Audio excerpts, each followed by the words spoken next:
Hello everyone and welcome to another high-elo game of Age of Empires. Today we've got a battle of late-game trample damage between Beast and Man as the Viper, playing as the Poles in green, takes on FreakinAndy, playing as the Slavs in orange. Now all the players heard their herdables explore their immediate forested surroundings, because if you have not seen the minimap in front of you, we are on Black Forest today, and try to get their butts up to Feudal Age, maybe even Castle Age ASAP. Why don't we take a look at the Civ matchup that we are going to be watching today? Now, the Poles are a civilization that likes to focus on their cavalry. If you're in the mood for something a little bit light, well, their scout line units come with a decent attack bonus against archers and can be upgraded to do trample damage, which can be very, very helpful in the late game, since Poles are one of the only two civs in the game who have their hussars replaced with winged hussars. Wait a second. Forget the hussars. We are stuck on Dark Age scouts for the moment. By the way, winged hussars already tankier and stronger than normal hussars and come with an attack bonus against gunpowder units and an even bigger attack bonus against monks, as, look at that, 2 minutes into the game, it is FreakinAndy who draws first blood, gunning down the scout of his opponent, and is already moving forward with a villager. Okay, wall off, by the way, already up before I even get through a third of one of the civilizations. In any event, if you're not in the mood for something light, you want something heavier, go straight for that main dish, the main course, well, then Pole Knights and Cavaliers can be upgraded to cost a lot less gold, which makes it much easier to spam these units in the Castle Age. Now, to back up their cavalry units, the Poles can field their unique unit, the Obuch. This is a tanky, well-armored infantry unit whose attack actually reduces both the melee and pierce armor of its opponent by 1 unit at a time with every single swipe of its oversized warhammer. Think the way the Keshik generates gold for the Tatars every time it pokes and prods an opponent, the Obuch reduces armor. And by the way, speaking of reducing, FreakinAndy just reduced the Viper's Ibex population and food count by 2/3 by walling away 2 of the 3 Ibex here in the forward position. So the Viper already in a little bit of trouble. Now, to support their production of cavalry units, Pole Stone Miners also, speaking of stone, also a little bit lame. Oh, no, Andy, no, not like this, not like this. Okay, he is smartly going after this one first, making sure the Viper can't even get that one. Ooh, but look at this Ibex. Look at this Ibex. Runs around and makes it back to the safety of the Viper's base.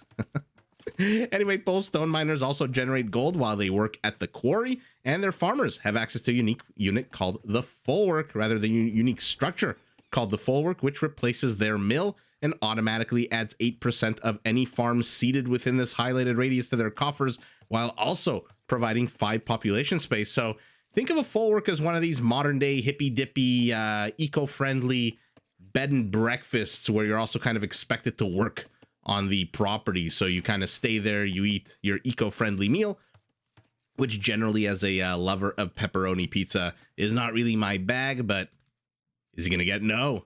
Looks like he was about to hunt the Ibex, but sees the wall off and immediately goes to stone. The Viper here, by the way, getting cramped really early on into the game. Anyway, lastly, to finish off the Poles to round off this civilization, their villagers can be much harder to raid because, like Viking Berserkers, they do regenerate HP starting in the Feudal Age. And the Viper sees that there's a bit of a weak spot here in the forest, immediately places his lumber camp all the way over there. We'll see if Andy notices the same thing. For now, he has completed his wall off, a secondary wall off. So Andy so far making big attempts to dictate the pace of the game. And let's take a look at Andy, who is pulling 3 boars. Okay. By the way, he's walled the Viper out of his 3 boars with this wall off here to the left. But let's take a look at Andy's ability. None of the boars are yet to fall. One does. Second and a third, and that is 1,000 nice chicken nuggets, wild boar hamburgers for our Slav, a civilization that relies on their strong melee units to get all up in their opponent's grill. Their infantry, whose upgrade line is perfect, is already quite strong, can be upgraded to do trample damage just like the light cavalry of the Poles. And their unique unit is the Boyar, a fairly slow, super tanky, powerful cavalry unit with an insanely high amount of both melee and pierce armor. But before we get too excited about seeing Boyars, remember, the Poles, they have access to a unique unit that reduces armor. So a lot of armor, not exactly as big a deterrent as against many other civilizations. to support their melee units on the battlefield against harassment by annoying things like maybe, I don't know, ranged units. Well, all Slavic Siege Workshop units are 15% faster, which is rather 15% cheaper, excuse me, which is fantastic because the Slavs have access to every single Siege Workshop unit with the one exception, the Bombard Cannon. They don't get that unit. Those cheaper siege units can be combined with their monks, which move 20% faster than normal to generate a powerful siege monk rush, adorably called a smush. And I knew FreakinAndy. This is not his first time at the rodeo. He knew the Viper might try to go. I mean, he saw the Viper's stone miner, and so he suspected perhaps. I shouldn't say knew. If he knew, he wouldn't have placed the outpost. Oh yeah, by the way, he still doesn't see. You just see a few felled trees here. Now with this outpost, he's definitely going to see. But look at the game sense out of Andy. Game sense out of both players. The Viper trying to find a weak spot, Andy trying to block off the weak spot. So far, I mean, we're only 10 minutes in, 1 kill, but a pretty darn exciting game so far. Now to round out the Slavs to help them grow their military industrial complex, they get the supplies and Gambison upgrades for free. Their farmers work 15% faster than normal, and their barracks, archery ranges, stables, and siege workshops actually provide 5 population space, just like houses, which in the early stages of the game does help out, especially on a map like Black Forest, where, as you can see, every 2x4, every sapling that you have in your arsenal is used in order to wall off your opponent. Ooh, Andy's got to be careful. He's got to be careful. Okay, we'll complete that before the Viper's tower goes up. Maybe, maybe not. Villager should take a little bit of damage as she retreats. Maybe just 1 poke. No, not even that. Look at that. Tower misses. Big surprise for a Feudal Age tower to miss. Lastly, if you're tired, you kind of want to relax, sit back in your chair, kick your feet up, don't really want to move around the map too much with a lot of mobile units on horses, on their own 2 feet, doesn't really matter. Well, then Slavic castles, your static defense, static offense structure of choice, can be upgraded so that 40% of its cost is replaced with wood, which does, I mean, look at the map. No chance of any of these players running out of wood anytime soon. It does save a player 260 stone per castle. Of course, you still have to build a castle at full price to research Detonets, which is the name of the upgrade in Castle Age. So unlike the Frankish bonus, unlike the Incan bonus that gives their civilization an automatic discount, the Slav discount comes in only after you paid full price for your first castle. Them be the 2 civilizations 13 minutes into the game. My goodness. Usually I'm done in half this time. FreakinAndy is already going up to Castle Age. But let's see what's going on around the map. We've got a whole bunch of folwarks being placed all over the place.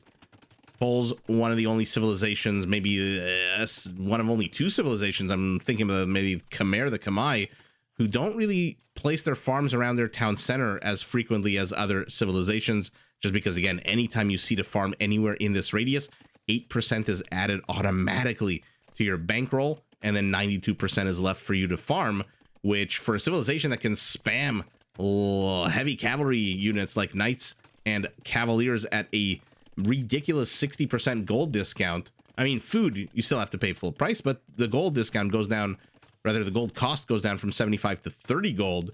That is a very powerful feature. The Poles, by the way, I've said this before, I'll say it again, I'll keep saying it.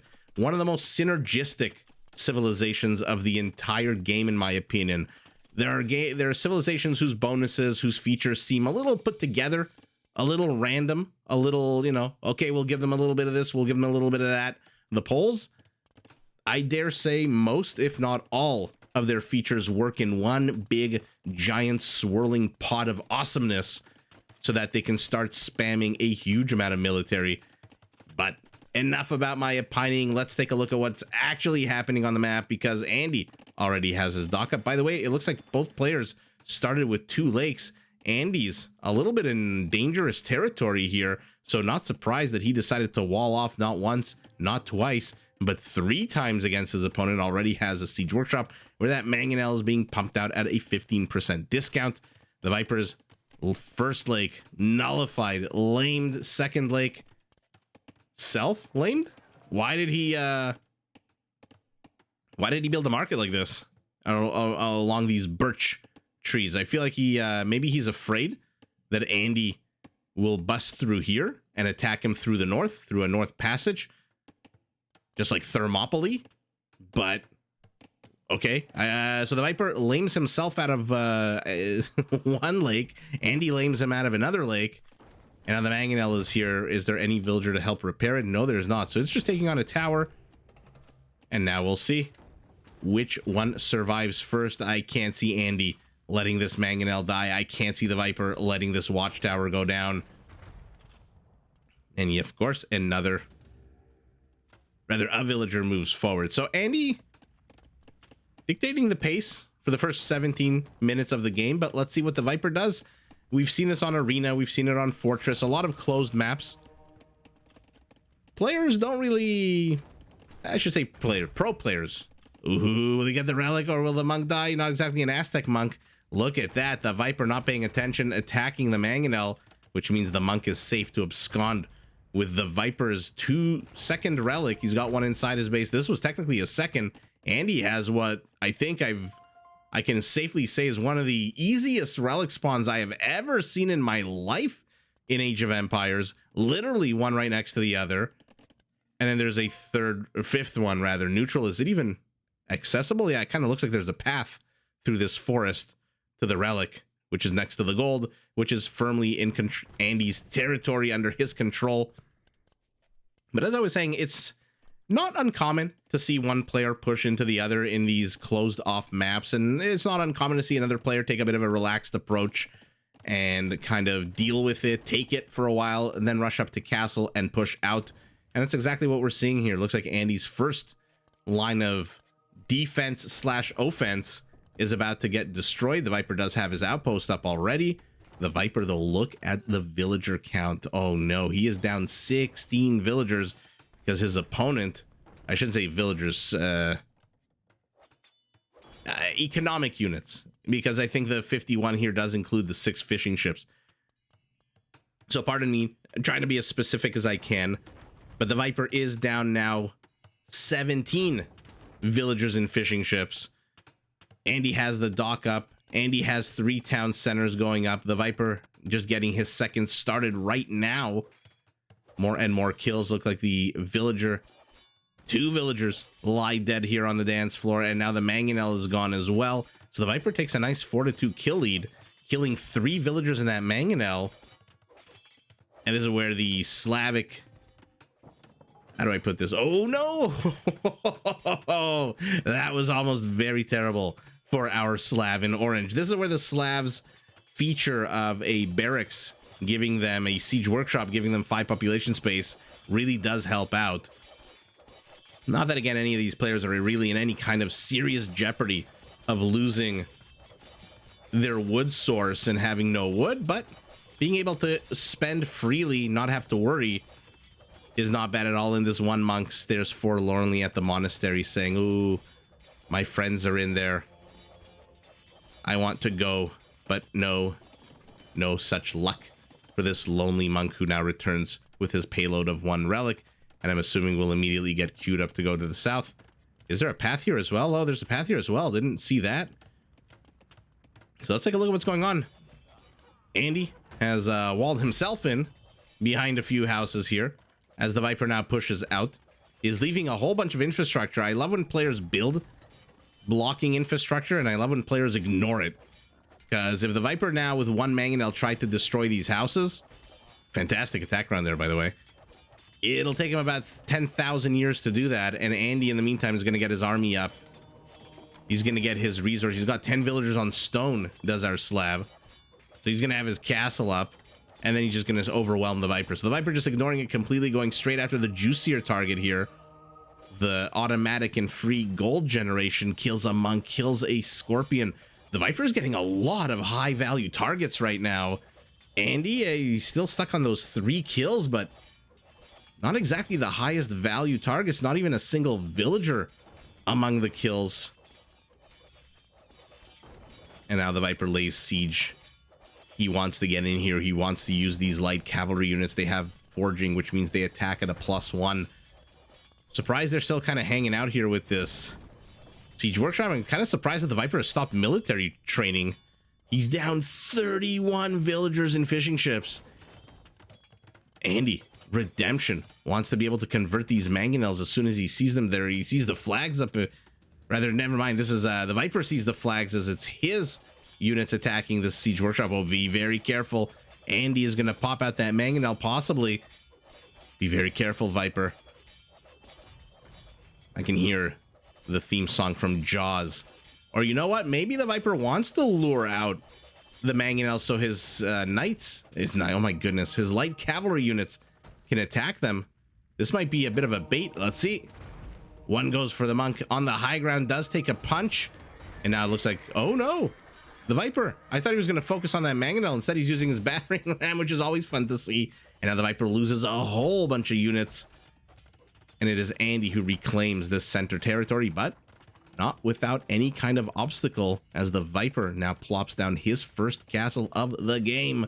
Andy with almost 1,000 stone. Where are you going to put your castle? Evicts the relic, picks it up, drops it, picks it up again, drops it, thinks he can garrison the relic. You need to get up to 420.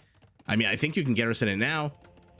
Okay, 2 failed attempts, and Andy says, you know what, never mind, I'm just going to put it back here where there are already 2 relics, so they'll keep each other warm at night. 3 relics, and then I wonder if he'll go and get this one. Remember, Rage Forest, Black Forest, the players usually play on Explored. So they know exactly where the relics are, they know exactly where the resources are, they know exactly where all the choke points on the map are located. It's not like Arabia when they there's literally no vision beyond what you yourself scout. Love the location of this castle. Big fat pole castle right in the way is going to gun down these houses eventually. So the Viper deciding to deal with this annoyance with his static defensive offensive structures, and now both players are heading up to Imperial. The issue for the Viper, on Arabia, you can afford to get squeezed a little bit because there's a lot of areas you can expand left, right, up, down, depending on where on the map your base is located. On Black Forest, not so much. Aside from this little nook, which he's lucky to have, and unless he deletes his market and access to this part, the Viper's kind of, he's kind of stuck. And there's a lot of annoying high ground in hills where you can't really build structures larger than a house, whereas Andy has full control of what, 80% of the map right now as he places the town center. He sees the boars, obviously. Like I said, the players always start the game on Explored. Will he go for the boars? Will he go for the gold? Will he go for the stone? Wow, how annoying is this stone place? I guess you could have placed a mining camp here, really only 1 tile away, so not the most annoying in the world. Maybe yours truly overreacted, and what the hell? I'm saying what the hell because this is not the first time in the in this week alone where we've seen a pole player go crossbows. Now, like I said in the game with Doubt, when we saw the pole go crossbows, aside from missing ring archer armor, which is the 3rd armor upgrade, these guys are about as good as you can get in terms of generic foot archers. They have arbalests, they have thumb ring, they have all the attack upgrades. Again, missing just the armor upgrades, everything from the university as well. So the Viper is just ignoring all of Andy's infrastructure, leaves behind a siege workshop and a monastery behind enemy lines. That's very risky. And by the way, you might want to explore the north of the map to see whether your opponent has laid claim, because Andy's had control of this area for literally 31 minutes. And forget the boars, he's going straight after the most precious resources. And by the way, he's already got 2 castles of his own up. He's going cavalry. He's going boyars. Look at Andy. By the way, look at Andy's army composition. A treb, a scout, a light cav, 2 monks, 3 pikes, 4 boyars, and a ram. Okay. It's like bring your kit to work day today here on Black Forest, and everyone brought along their pal. Uh-oh, though. Wait a second. This castle looks like it, oh, never mind. He does move to repair it. He does have 900 stone. Crossbows are going to try to shell away. They do spread out, meaning that this orange ram, I don't think can reach. I'm at this point might as well attack the crossbow and try to get the treb with blast radius, the area of effect range of 1.5 tiles. No, never mind. Andy doesn't do that at all. Just right clicks the treb and then ignores the ram as it derps out in front of a human wall of crossbows. And now we've got ourselves a treb war. Not super uncommon on Black Forest. 5 trebs for orange, 3 trebs for green. Both players have brought along a lot of villagers to repair. Viper's going straight after the economy, but oh no, he doesn't have ballistics, and now the Boyars are moving forward. The Viper, usually quick, very light on his feet with the wall-offs, misses the wall-off, and now he's fighting a unit that has 6 pierce armor with a unit that attacks on a 9. Doing only 3 damage to a Boyar, which has 120 HP. So 40 crossbows needed to one-shot the Boyar, and he's got 15 crossbows. So you do the math of death, the calculus of murder here. Okay, but now the Viper is getting thumb ring. He's getting arbalests as well. So he is doubling down. Just needs to get ballistics. I mean, I guess it doesn't really need to get ballistics if the Boyars just charge straight at him. The Viper's villager is stuck behind enemy lines. He realizes it. Okay. I don't know actually if he realized it or if he just deleted that gate so that the crossbows can get inside here. Oh my god, you must realize that you're missing every single volley. Get ballistics. Even our Slav, who's going elite Boyar. Siege Engineers is getting, already has ballistics. Forget getting, he already has ballistics. Now these crossbows attack-wise are fully upgraded. Armor-wise, they are terrible. Does the Viper have any idea that his opponent is up here? No! Scouting is so important, especially on closed map where space is so limited. Okay. Oh, never mind. I thought he was going to go north. Now he's pretty good at location for a castle. Who's kidding who? That's going to give his Arbalest some high ground to stand on. As the Bombards now shell away at the houses. They know there's a few more. Maybe as they move forward, they'll discover, what? 2 castles? I must have missed the Detonets upgrade for our Pole, who is now about to get absolutely overwhelmed. Look at the armor on the elite Boyar. 11 melee, 7 pierce. Now, there are 3 ways to effectively deal with this Teutonic Knight on a horse, who has 11 melee, 7 frickin' pierce armor. The first is to have units that ignore armor, like the Lithuanians, like the Armenians, like the Dravidians. None of those civilizations are here in front of us today. The second is to have units that come with massive attack bonuses against all of the various armor classes of this unit, which is just cavalry and unique unit. So I'm looking at fan favorite, the Mameluke. I'm looking at the Genoese crossbow. I'm looking at the samurai. Oh, the Viper does manage to complete the wall off here before the Boyars get in, but the Trebs gun it down. Oh no. So the first way, get a unit that ignores armor. The second, get a unit that has a massive attack bonus, which in theory does ignore armor. There's a fresh body of Boyars coming in from the north. The Viper is about to get sideswiped and absolutely wrecked here.